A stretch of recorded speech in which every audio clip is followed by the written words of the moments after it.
Husbands మధ్య చిన్న చిన్న కొట్లాట్లు వచ్చినప్పుడు అలిగి మాట్లాడుకోకుండా ఉండటాలు ఇలాంటివి ఉంటాయి. మీ ఇద్దరి మధ్య ఆ ఛాన్స్ కూడా లేదు. సీరియస్లీ మాకు నేను అందుకే I'm very much grateful for my employees also.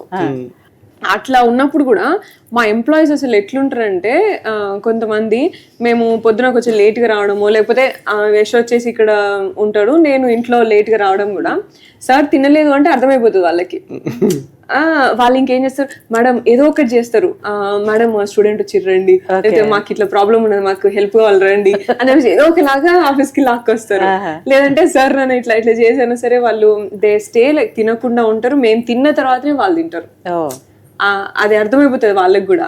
So అట్లా we are very much grateful. Personal గా ఏమైనా డిస్టర్బెన్సెస్ వచ్చినా మాకు ఫ్లై హై కలిపేది, ఫ్లై హై ఎంప్లాయీస్ కలిపేది. ప్రొఫెషనల్ గా వచ్చినా వాళ్ళ కోసమే మేము కలిసి ఉండేది అన్నట్టు.